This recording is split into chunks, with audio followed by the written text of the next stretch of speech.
आज की भागती दौड़ती दुनिया में हमारे पास समय कम है, लेकिन ज्ञान की प्यास पूरी है। इसीलिए शिव महापुराण की इस सीरीज में हम बहुत ही सरल शब्दों में आपको सनातन धर्म के रहस्य बता रहे हैं। पिछले भाग पार्ट 3 में हमने देखा था कि ब्रह्मा और विष्णु के बीच एक शर्त लगी थी कि जो उस अग्नि स्तंभ का अंत ढूंढ लेगा वही श्रेष्ठ होगा। भगवान विष्णु पाताल से हार मानकर लौट आए थे क्योंकि उस स्तंभ का कोई अंत नहीं था, लेकिन ब्रह्मा जी अभी भी ऊपर आकाश में उड़ रहे थे। क्या ब्रह्मा जी को अंत मिला या उन्होंने कुछ ऐसा किया जिसने इतिहास बदल दिया?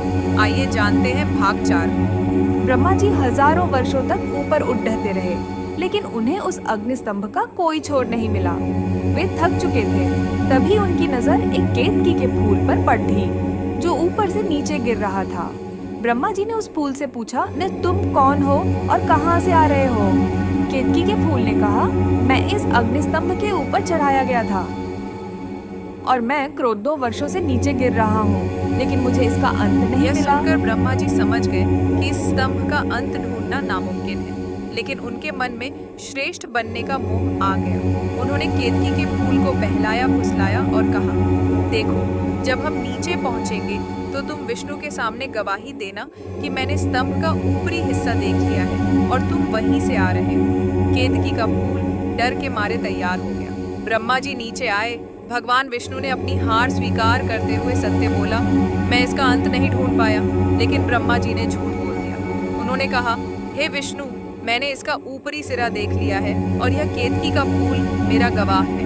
केतकी ने भी झूठ बोल दिया। हाँ, ब्रह्मा जी सत्य कह रहे हैं। यह सुनते ही ब्रह्मांड कांप उठा। उसी क्षण वह अग्निस्तंभ भयंकर गर्जना के साथ फटा और उसमें से साक्षात भगवान सदाशिव अपने रौद्र रूप में प्रकट हुए। शिव जी ने सबसे पहले भगवान विष्णु को आशीर्वाद दिया।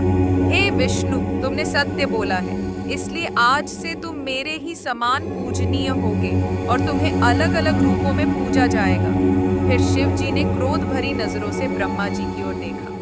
भगवान शिव ने कहा, "हे ब्रह्मा, तुमने सृष्टिकर्ता होकर भी छल किया, तुमने झूठ बोला, इसलिए मैं तुम्हें श्राप देता हूँ। इस पूरे संसार में अब तुम्हारी पूजा नहीं होगी, न तुम्हारा कोई मंदिर बनेगा, न कोई उत्सव मनाया जाएगा।"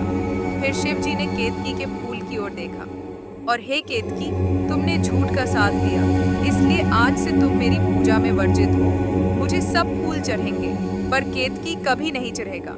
दोस्तों, यही कारण है कि भारत में ब्रह्मा जी के मंदिर नहीं मिलते, शिव जी को केतकी का फूल नहीं चढ़ाया जाता। इस कथा से हमें सीख मिलती है कि ईश्वर के सामने केवल सत्य ही टिकता है, अहंकार नहीं। लेकिन कहानी यहाँ खत्म नहीं होती। पुराणों के अनुसार उस वक्त ब्रह्मा जी के 5 सिर हुआ करते थे, लेकिन आज हम उन्हें 4 मुख वाला कहते हैं। आखिर उनका 5वां सिर किसने और क्यों काटा, और कौन है काल भैरव?